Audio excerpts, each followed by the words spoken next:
Hi, everyone.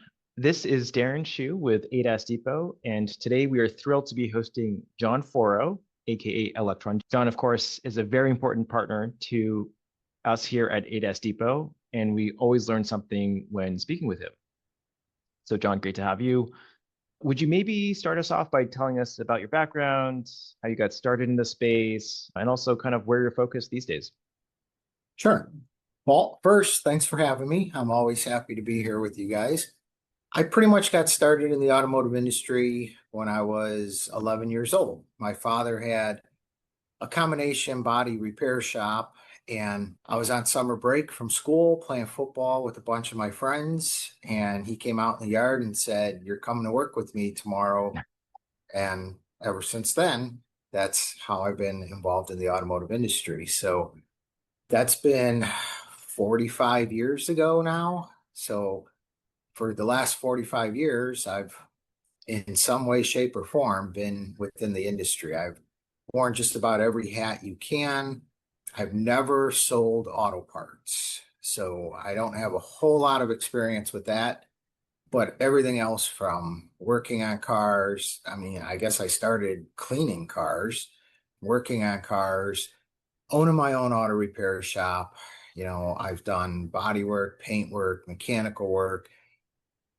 In my early 20s, I switched from body and paint to pretty much 100% mechanical.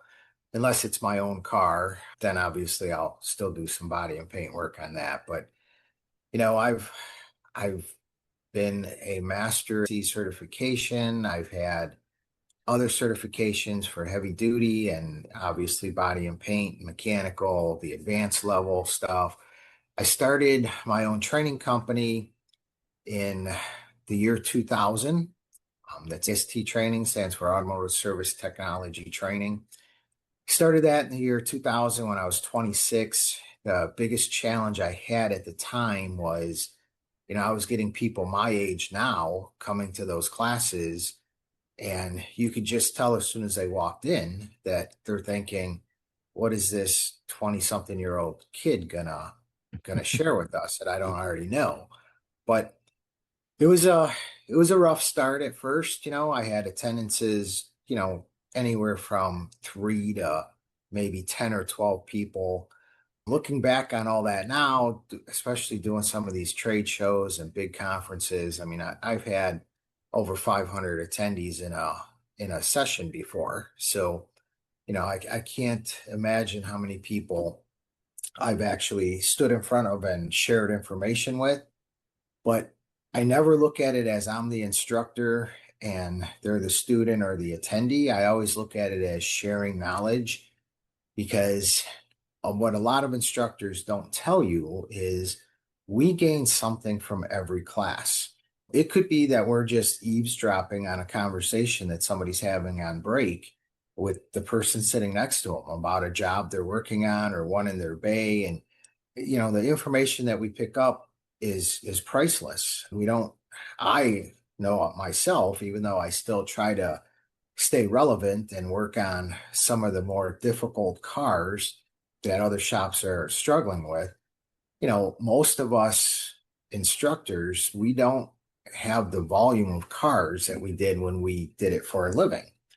So, the information we pick up at these training sessions from the attendees is a lot of times priceless. It could be something as simple as how to get to a bolt easier, or it could be, some crazy thing that they're seeing that, we have never seen yet. And, this is Right. something that allows us to, do some research and find out more about it. And in a lot of cases, that's how future training classes get developed, is what kind of problems are the people in the industry running into? And if they're running into those problems, they're not alone. So that's a great topic for a future class. Yeah, and I think that as in medicine, I know the typical path towards mastery is, you see it, you do it, and you teach it. And by teaching something in a way you gain mastery because you fully explained the SOP or the procedure in its entirety and encountered or anticipated any any roadblocks, right, with the procedure. So I think that's well said. And so I guess that brings us to today, 45 years in. Surely autos has been a fun ride. Otherwise, you would have still been playing football. But yeah, tell us about sort of what you're doing within ADAS, calibrations, within EVs, within even, I know you do some work within ADAS components. So just tell us like what you're focused on today.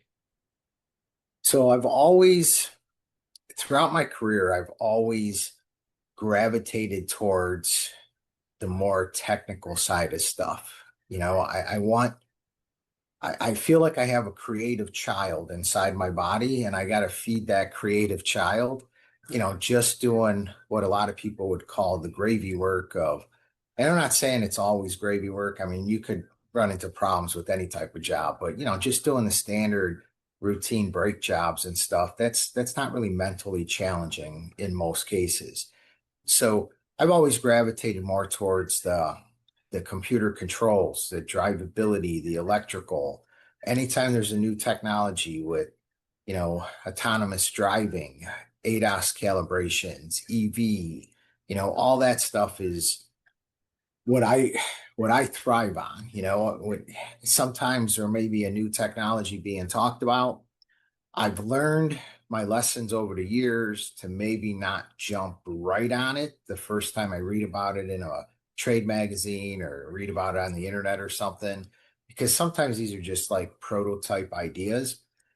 But, if I see this is, gaining momentum, then I embrace that technology as much as I can to try to learn as much as I can about it, because what I've learned, being as old as I am, I've got to see a lot of changes that happen in the automotive industry. I'm not so old that we had 6-volt batteries, but I worked on a lot of cars with 6-volt batteries in my early days. So I didn't get to see that change, but I did get to see, electronic ignition. I did get to see distributorless ignition. We did away with carburetors, went to fuel injection, computer controls. I got to see all that stuff as it was released, which is helpful in a way because I don't have to learn everything all at once. I can learn it as it comes out. But, I can remember, especially when computer controls first came out, the industry resisted that change, something fierce. I mean, it was not an uncommon practice, especially on the early Chrysler lean burn systems, to take the computer controls off the vehicle and put it back to a regular carbureted engine with no computer controls.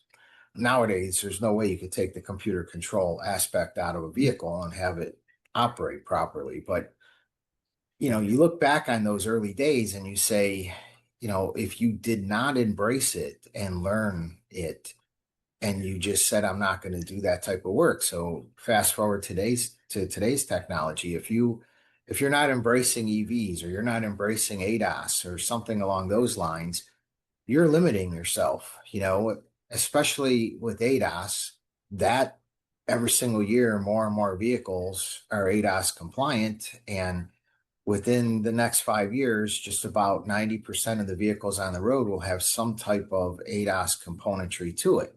He's a little bit different. A lot of times it goes by the current administration we have as to how much they support it, but it doesn't matter, even if somebody is not so-called green in their beliefs, there's millions of those cars already on the road. They have to get serviced somewhere. So, you don't want to pass up the opportunity for that type of service. Right. Yeah. And I think what's unique about your perspective is, yes, you do have the benefit of many decades within the field, but you're also doing a lot of work and research and R&D at the frontier of what's going on. Like, and you really do understand ADAS and EVs, at the forefront, at the bleeding edge. Whereas I feel like a lot of folks they're very keen on reminiscing about the older systems, but hey, times are changing, right? You should get on board. And so I'm curious, just how do you expect EVs and ADAS and autonomous systems, how do you think they will reshape automotive repair in the years to come? And so, So, we've seen some impact today, and we've written at length about the issues and education around ADAS and so forth. But look out kind of more like 3 to 5 years, and how do you think things might change over that time frame? so I'll kind of summarize it with this. If you still had the belief of maybe I'm not going to do ADAS calibrations or whatever, there's so many things that you currently do on a vehicle that the OEMs will require an ADAS calibration to be performed afterwards. So if you do something as simple as a wheel alignment on a modern day vehicle, 9 times out of 10, if you were to go to the OEM service information, if you messed with that steering angle sensor, which a lot of times the wheel alignments involve messing with that, it's going to require an ADAS calibration. And the bad part about it is if you don't perform the calibration, you, your shop, your company, whatever the situation happens to be, can be held liable if this vehicle is in some type of collision and, let's say the adaptive cruise control, the automatic braking, or whatever the situation happens to be wasn't working properly. Right. And, that should be a real eye opener to a lot of people. And in a lot of ways, EV is very similar, with certain things that you do already. And if it's an EV vehicle, again, you have obligations for the consumer in some way. So that's the big eye opener when it comes to this kind of new technology. And I know a lot of people try to use the scare tactic for, getting geared up, whether it's equipment wise or training or whatever with this kind of stuff. But I don't I don't mean it to come across as that. I'm just as a shop owner myself, I approach every relationship with how can I get screwed from this relationship in some way and try to limit that from happening. If it doesn't matter. Somebody could bring me a car and they could say, "Hey, I got a leaky brake line," right? So in my head, in the back of my head, just automatically I'm thinking, okay, if I take this car in and I go ahead and replace the brake lines and maybe I could replace just the one that's leaking, but they're all pretty much just as old. And if that one's leaking, maybe due to corrosion or something, I don't want to go in and put one brake line on the vehicle and then have another brake line burst in the future. And then somehow this come back on me because I'm the professional and I should know, I should at least try to sell to the customer, hey, your brake lines are corroded, all of them are. I can fix just this one and it's going to save you some money, but I don't feel comfortable doing it Mhm. because you're going to get in an accident. And it kind of plays out for everything in the how all the technology is changing right now. So coming back to that example of the wheel alignment leading to a steering angle sensor calibration, I think a lot of the pushback might come from shops who say, well, like it looks fine, and I don't really want to poke the bear that is insurance if it is going to be insurance pay.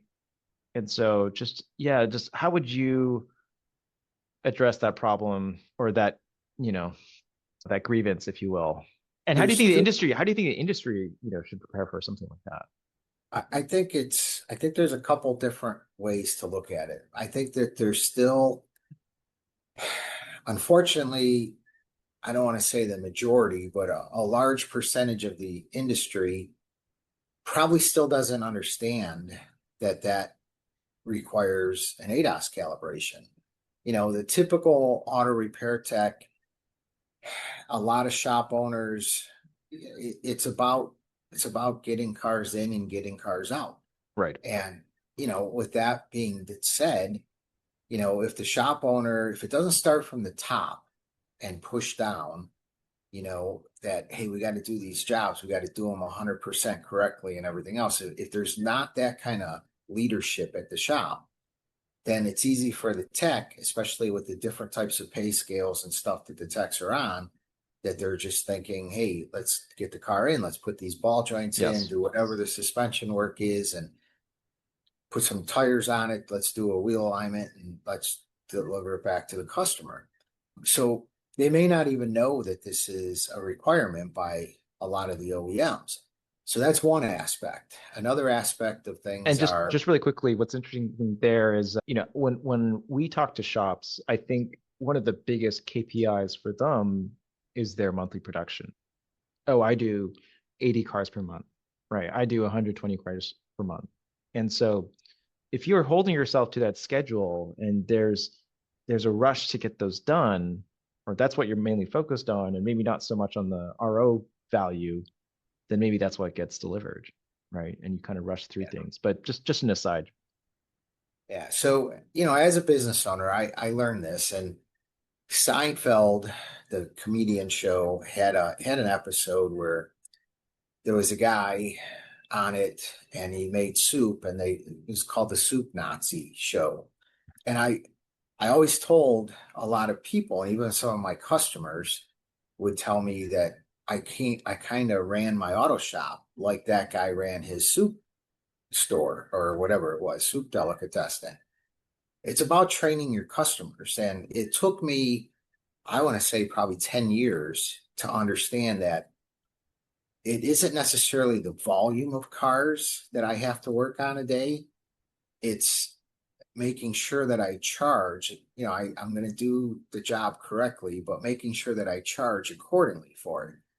So circling back to the car counts of 80 or 120 or whatever it happens to be, you don't have to do that many cars. And if you think about it from a business owner perspective, that's less liability. So if you did 80 cars a day, we'll just use that figure, and you're not doing the ADAS calibrations when the OEMs are recommending it, you could probably cut that number down to maybe 20 or 30 by the charge of the ADAS calibration, which then means that you have, 50 or so cars that you have no liability on whatsoever.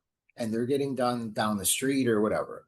And I've known a lot of shop owners that they see how much profits are in the ADAS calibrations, and they've slowly either dedicated a large portion of their shop or part of their technical staff to just doing calibrations, not only for their shop, but for other shops, whether it's a Yes. collision shop or other shops in the neighborhood.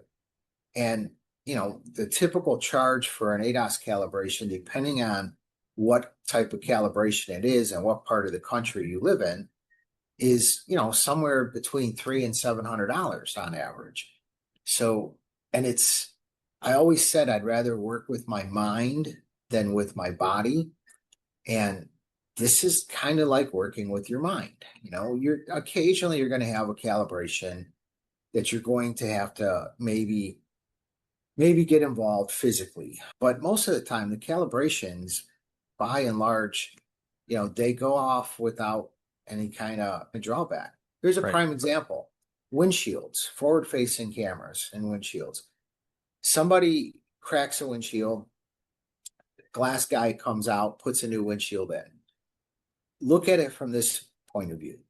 The whole glass industry is now doing ADAS calibrations.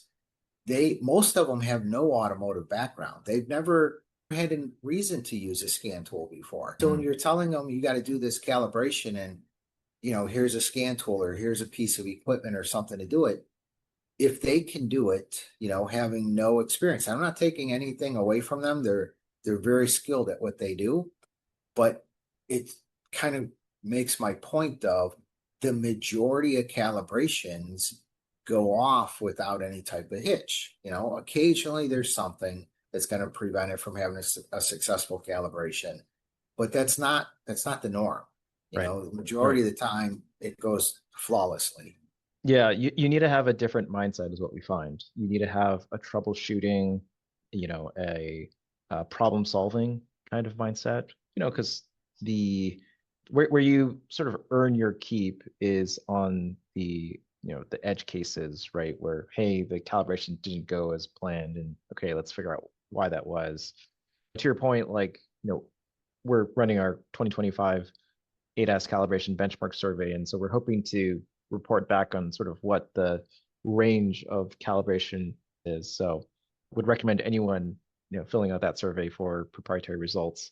But yeah, no, I think it's a really good point, John, which is that if you focus on harvesting more per vehicle, spending more time per vehicle, because it does take more time, there's no beating around the bush there. You'll have, you know, you'll have less cars, sure, but you'll have them done right and with less liability of, you know, 30 cars on the road versus 80 cars that could be wreck fests waiting to happen, right? If they're improperly calibrated. So that's a Sure. really good point. I wanted to ask you also about your views on the push and pull of OEM diagnostic equipment versus aftermarket, i.e. the Autels, the Launch Techs, Bosches, and so forth. It seems like it's always a game of cat and mouse to a certain extent, where the OEMs, obviously, they're the ones that are setting the procedures and they have their own hardware and software. Then the aftermarket guys follow and try and make sure that they're compatible.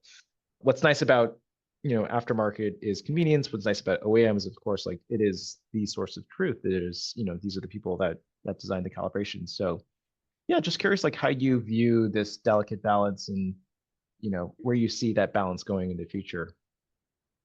So that's a great question. And, you know, ultimately, the best tool for any vehicle is going to be the OEM.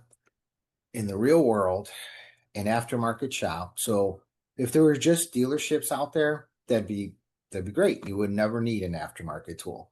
But in the aftermarket industry, you will probably buy, if you're serious about your career, you'll probably buy, some OEM tools.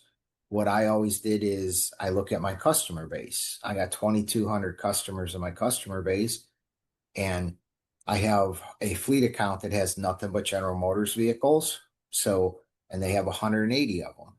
So I say, okay, well, it makes sense for me to buy the General Motors stuff. Same thing with Ford. I have another fleet account that has almost virtually all Ford vehicles. And I got a handful of different types of OEM tools. But then I've got customers that have every type of vehicle on the planet. Nobody can afford to buy nothing but OEM tools for every type of vehicle that comes through their shop, unless they just specialize in a few makes.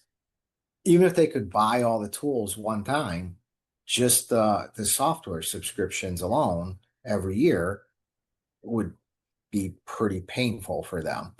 So that's where the aftermarket tools like the Autels and the Snap-ons and the Launches and Bosch and Texa and Topdon and all the other companies that you've heard of, that's where those come in. And there's some that have been around for many, many years that do a really good job. And then there's some, because it's a business like any other, that are relatively new players in the industry. And you can usually tell the ones that are trying to make it because their tools are cheaper, the initial cost is cheaper, and a lot of times they'll do stuff like, we're going to give you free lifetime updates on the tool. That's very popular, very attractive. It doesn't ever stay. If they succeed and they stay in the industry, those first ones are grandfathered in, but that's the returning revenue. And you need that for an aftermarket tool company because that information is not free. They have to license the information from Ford, from Chrysler, from Toyota, Honda, Volkswagen, and none of that information is free. And that cost of the yearly or bi-yearly or whatever the scenario happens to be, that cost of that subscription is what pays for those licensing fees. The best tools that I've seen out there are the ones that you feel comfortable using and you're not intimidated by. And if you are pretty well versed with tools in a whole, I would say there are some aftermarket companies that model their software after the OEMs. So when that happens, those usually will do more for those types of vehicles than other tools do, because they're just modeling it off of the OEM. So for instance, like right Sure. now, Hmm. there's a lot of, and I'm not saying that this is bad in a way, it could be helpful, but there's a lot of tool companies out there that are using statistics, and statistics came from some of the information systems out there saying you pull out this trouble code out of 100 different times, 80 times a technician changed this part and that fixed it. And another 15 times a technician changed this other part and that fixed it. Well, that doesn't mean anything, right? So I always kind of chuckle at that because, yeah, it's nice, I guess, to see the statistics, but you know, if you're using statistics, there was just recently a big Powerball competition, and statistically, certain states win it more often than others. So does that mean I should get on a plane and fly to that state and visit a whole bunch of different gas stations and buy the lottery ticket from there? It doesn't guarantee I'm going to win. And that's kind of the same thing with the auto repair thing. Right. So for someone who, let's say, again, is outside looking in, looking to get started in ADAS calibrations, in your training sessions, like what would you advise them on how to get started? And I understand that like cost is a constraint for a lot of folks. They Yes. cannot be putting out $50,000 for the latest and greatest, but what's the highest return on investment way to get into ADAS calibrations? So I would recommend if it's a relatively smaller shop. Now, if it's a shop that's doing millions of dollars worth of sales a year, honestly, I would jump in with both feet, Right. because the return on investment for your ADAS equipment and training is unlike anything else in the industry. I mean, it is just literally a lot of times you could go and spend $80,000 on equipment and training. And if you've got enough customers, a lot of times within 6 months' time, you've made all that money back, and Yes. everything moving forward is pure profit. With that being said, though, if it's a relatively smaller shop that maybe can't afford to drop that kind of money, I would, depending on the tool that they have, there's a lot of manufacturers out there that do dynamic calibrations. Dynamic calibrations, I honestly feel eventually will go away unless it's vehicles like some of the Oh, Teslas and wow. stuff like that. I John, feel you're it's you're gonna, making quite the claim. No yeah. more dynamics. All right, we'll hold you to it in five. Well, so I base my decisions a lot of times off of common sense. And here's the deal. When ADAS first started coming out, we'll use the domestic OEMs as an example. They were all only dynamic calibrations. What they found was that isn't necessarily the optimum way to do it. So, number one, you're going to have a guy that's going to be driving a car around, following a procedure, and the road test, who's paying for that road test to perform the calibration on it, right? Also, you might need to find a road that qualifies. So you got to have lines on the road, that kind of stuff. Then finally, hey, depending on, I mean, you're in California, I'm in Ohio. Most of the year in Ohio, we've got maybe 2, 3 months of decent weather. The rest of the time, it's gray, overcast, it's cold in some way. So something as simple as, fog, or something as simple as some condensation on your windshield, or God forbid, snow on the ground covering those lines. That's not you. How long is that dynamic calibration going to take at this point? But getting back to the original question, you know, I feel for a smaller shop, whatever scan tool they got, the scan tool company probably offers some type of ADAS upgrade for it. You can buy the ADAS update for it, and you could take advantage of Hmm. the vehicles that do dynamic calibrations. This way, you can charge a customer or the insurance company, whatever, because you are in essence performing the calibration. You're doing it dynamically. As you start to build money and revenue from those dynamic calibrations, then you pretty much have to ask yourself one big question. Do you want to have a mobile ADAS calibration frame, or would you like to have something relatively stationary? So if you don't plan on loading your equipment in the back of a van or a truck or something and going from shop to shop to do these calibrations, and if you're going to do that, make sure you're doing them indoors and everything else, doing them correctly. Right. But Yes. if you don't plan on doing that, if you plan on making the cars come to you, then you're going to want a stationary. It's not really stationary. They're still mobile, but you're not, by stationary, I mean, it's too big to put in the back of a van and drive it around the city you live in. And I know that those tend to be a little bit more money than the mobile ones, because depending on the packages you want to buy, I mean, a lot of times $10,000 range, you could get into a frame that's a mobile frame. The other disadvantage to a lot of the mobile frames is the setup time. So at this point, probably everybody's heard about the ADAS calibrations and plumb levels and 5-line lasers and, measuring the distances to where the targets are and everything. That takes a degree of time. Plus there's margin for human error. Did you measure it correctly? Is it on a totally level floor and all this stuff? Whereas if you go with some of the more expensive ones, and I'm not saying you have to spend $100,000, you can get in, $25 to probably $50,000 range for all the different companies that are out there will get you something that cuts down on the margin for human error greatly, plus the setup time, because Yes. you're using cameras or lasers or something like that, as opposed to using plumb levels and everything along Yes. those lines.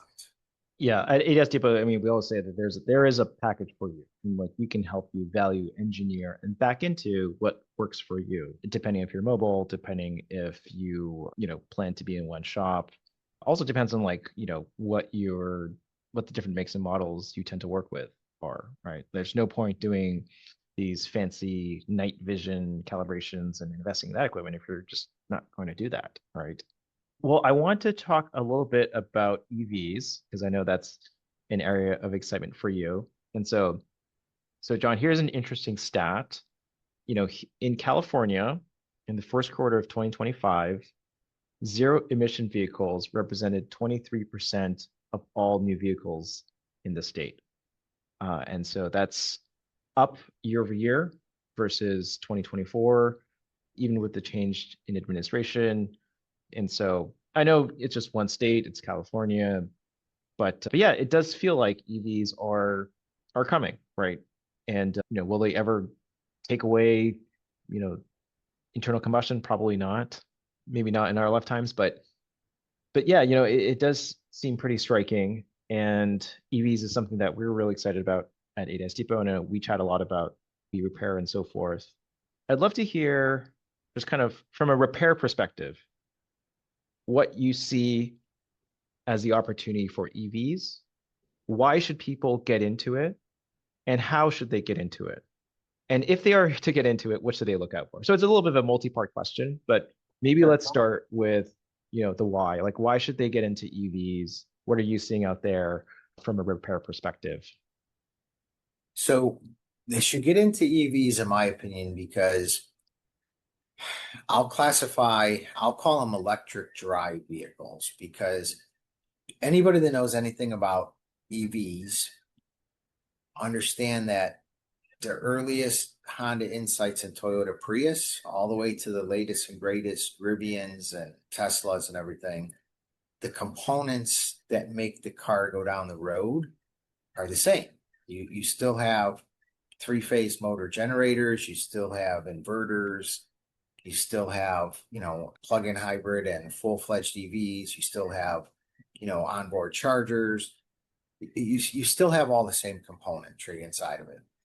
So with that being said, there's so many of those vehicles on the road that even if it's something as simple as replacing tires and brakes and stuff. Now, brake pads will last a lot longer, but tires wear out quicker on electric drive types of vehicles. Brake pads and lining and stuff last longer because of regenerative braking. So you're still servicing that type of repairs anyways. And these vehicles, as you're servicing those needs, they're looking for someplace. Right now, when they buy a brand new EV, most consumers are thinking their only option is to take it back to the dealership. And a lot of times that's their mindset right from the beginning anyways, when the car's still under warranty.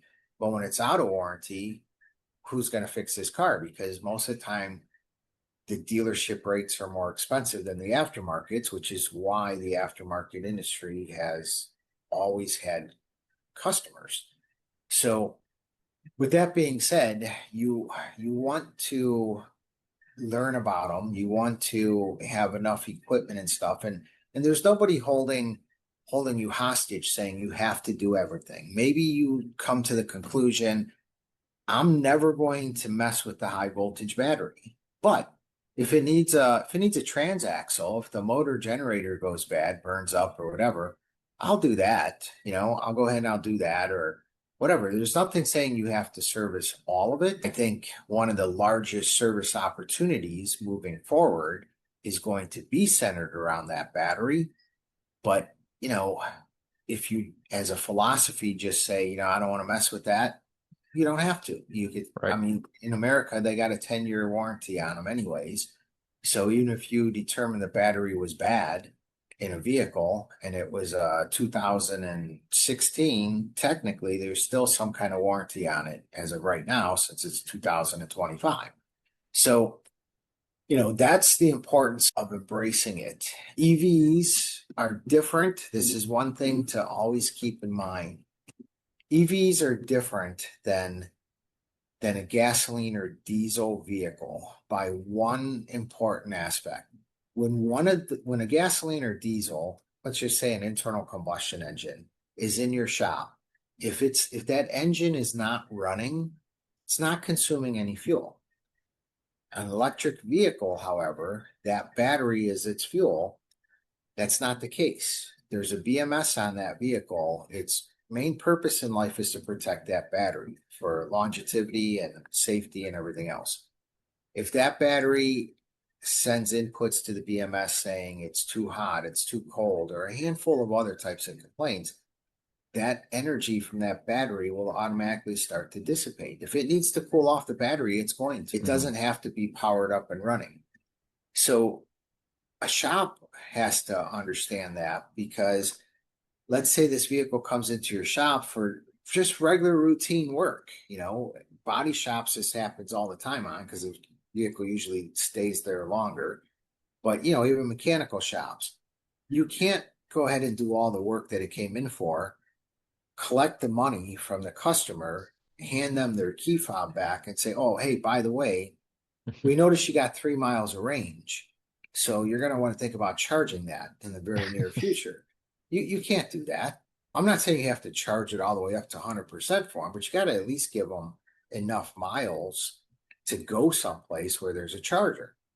So that's something that is really different. And then obviously the safety that's involved with it. Honestly, if the vehicles are working the way they're supposed to work, they're pretty safe. I'm not telling you not to wear gloves and everything else. No, by no stretch of the imagination am I saying that, but they're not super dangerous like some articles you read on the internet may want you to believe. They're built pretty good. There's a ton of safety features built into it. When the OEMs and manufacturers started making these, that was their number one concern. I mean, they can't have people getting electrocuted and trying to sell electric vehicles, because the first person that gets electrocuted, they're going to be like, yeah, no, forget that. I'm not buying one of those, Right. So those are the big things when it comes to the EV marketplace. And there's a ton of service opportunities out there. I think that the biggest one moving forward will be centered around the high voltage battery. It's what I call balancing the battery. Every single EV over time, the internal resistance inside each cell starts to change. And to get really technical, it involves what we call time of flight. How fast can the electrode travel from the anode to the cathode of each individual cell? The more resistance, the slower that time is. So if you have, 1,000 cells in a typical EV, late model EV battery pack, these voltages can be all over the place. And remember, the BMS is going to protect the battery. So if I've got, say, let's just keep the math real simple. Let's say I only have 100 cells in a battery pack, and the cell voltages range from 3.5 volts to 2.87 volts. It's never fully charged because the BMS will shut the charger off when the one that's the highest reaches fully charged. Even though there's other ones that aren't fully charged, because if it kept trying to charge that battery pack, the ones that are fully charged are going to get overcharged, they're going to get damaged, and you're on the possibility of thermal runaway. So that's why when you buy an EV, let's say it had 300 miles of range with a full charge when it was brand new, typically after about 6 or 8 months of driving, you charge up that battery, you don't have 300 miles of range anymore. It doesn't drop drastically, but over time, you'll start to notice that, geez, when it was new, I was getting 300 miles of range. Now I'm getting maybe 272 miles of range with the full charge. Well, that can be restored back if you balance the battery pack. And that is Interesting. That is the biggest service potential moving forward that I see in the industry. Right. Got it. We'll definitely take note of that because yeah, in a way, the battery pack kind of replaces a lot within combustion engines where, that work on the power unit was quite extensive and so hopefully just replacing that with battery work could be positive. So definitely interesting. And so I do want to talk a little bit about sort of, what's in the R&D pipeline, the skunk works. So I know, John, you've developed a bunch of different award-winning tools. And, for example, like I think there was like the EV charger tester that you developed in the past. I think that won a couple of awards. And so, yeah, just curious, like what motivates your product development? And if you can give us a little bit of a hint as to what might be coming next. So anytime I build something, I mentioned earlier, I have a creative child in front of me. So I like figuring things out. I like creating stuff. It doesn't matter what it is. It could be a PowerPoint for a training class. It could be a new tool.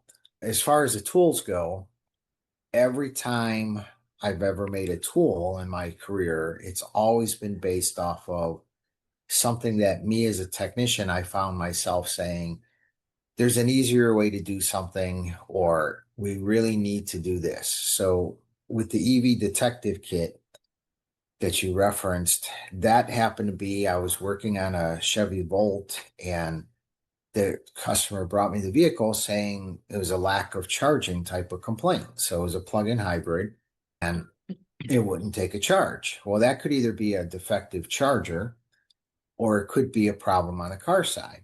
The problem with testing the car side of things is, there's those scan tool PIDs on a decent scan tool. But when it doesn't charge, depending on the tool manufacturer you have, those PIDs either read 0 or NA or something like that. When it's working with no problem, there's valid numbers there.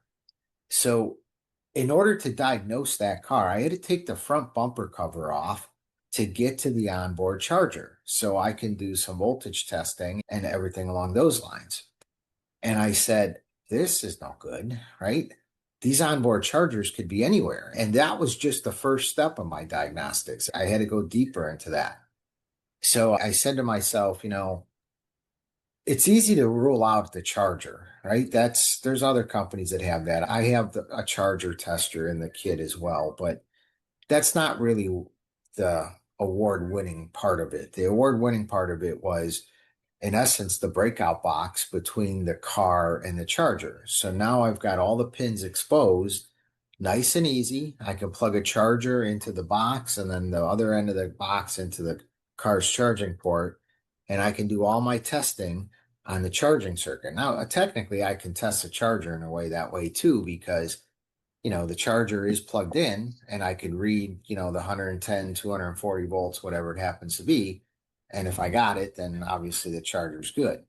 But, that's how that particular idea came up. And then the Mm. other tools that I've done in the past, it's always been a very similar story. You get confronted with a problem.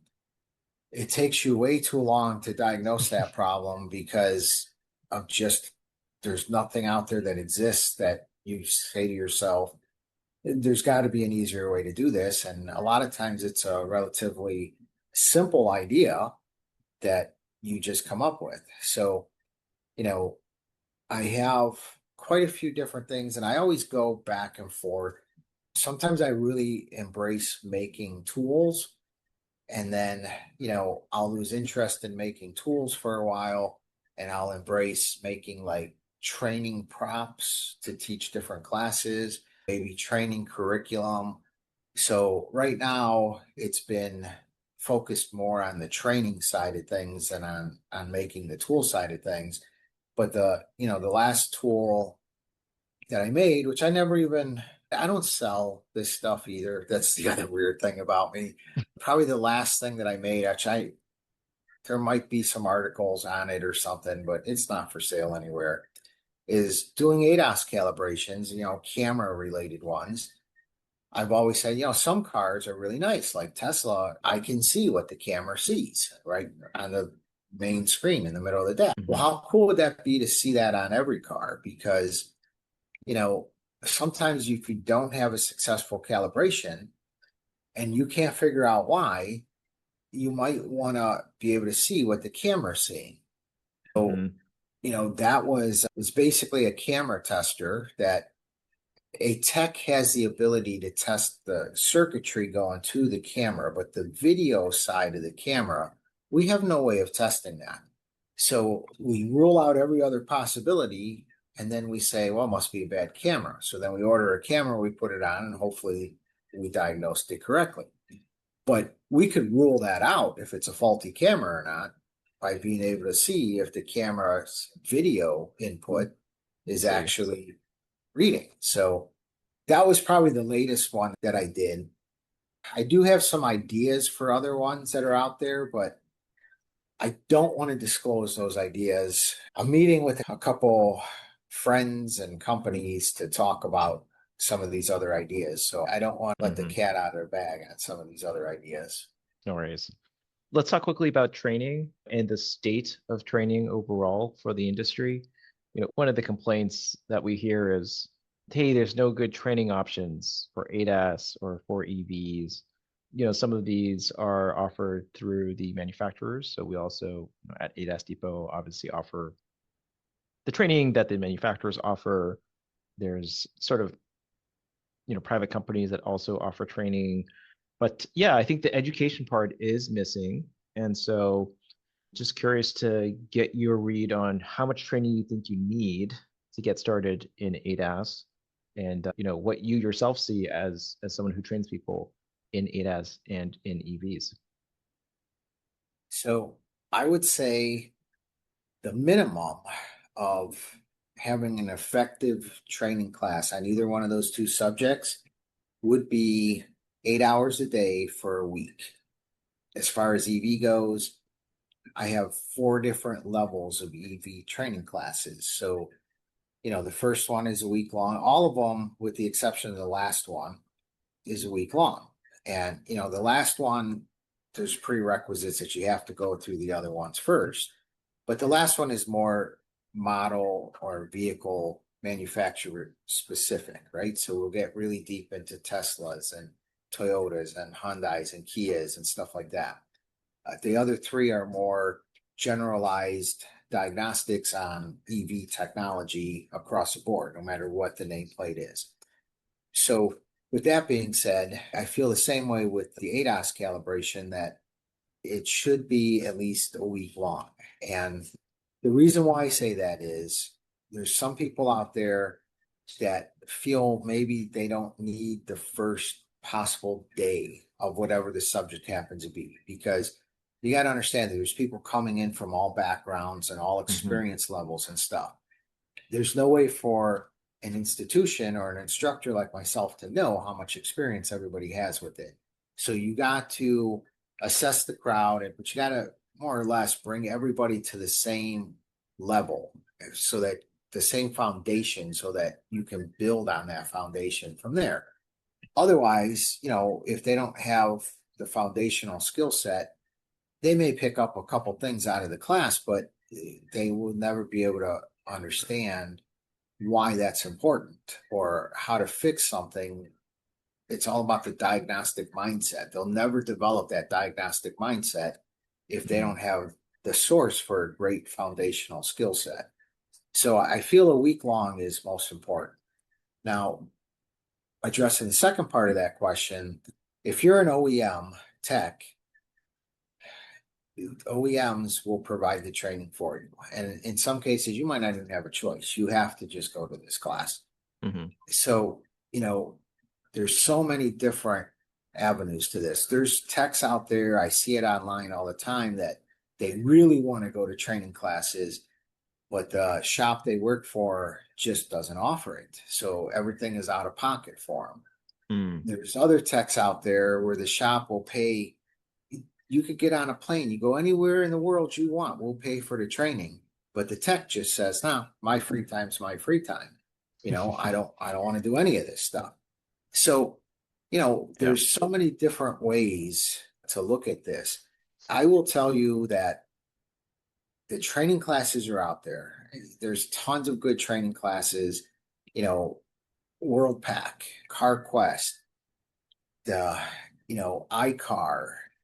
I mean, even some night classes out of New York and some of the colleges up there. Robert Kenney Jr. does a great job doing it.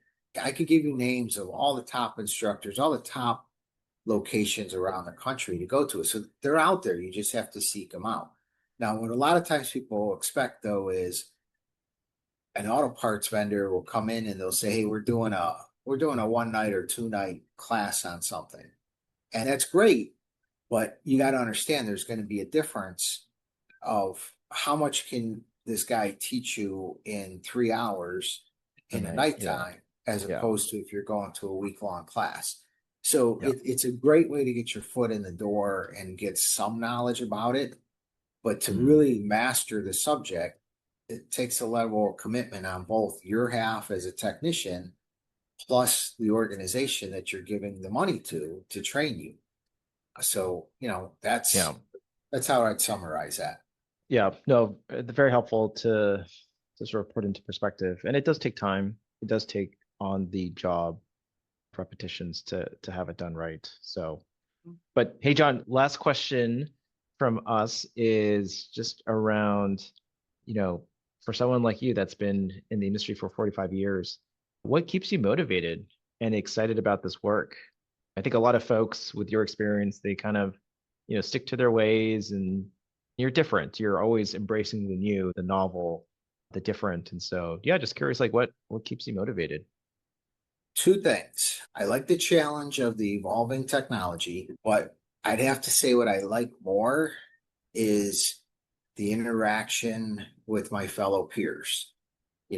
Talking with other people from your same industry that's had the same past or the same struggles that you've had, that I've met a lot of great people in this industry. This industry has done great for me, both personally and financially over the years. If I just sat behind a desk somewhere using a computer for 40 plus years, maybe I'd be further ahead. Maybe I wouldn't be anywhere near ahead, but I don't think I would have the relationships that I have across the country, across the world, basically. I mean, I've had people come from as far away as Africa to my training location in Ohio to attend some EV classes and stuff. I wouldn't get that in any other industry that I'm aware of, at least. Right. So those 2 things keep me motivated. Yeah. No, it's incredible. And certainly versus the 40-hour desk job, I think you definitively say you've had more fun doing this. Nice. Well, hey, thanks again for the time. Really appreciate it. Yep, Hope to see you at SEMA. I'll be there. Okay, great. Well, stop by our booth and let's catch up then. But thanks again for the time, and yeah, thanks again for joining us on this little meeting. So thank you very Yeah, much, John. no problem. Thank you. All right, take care. All right, bye.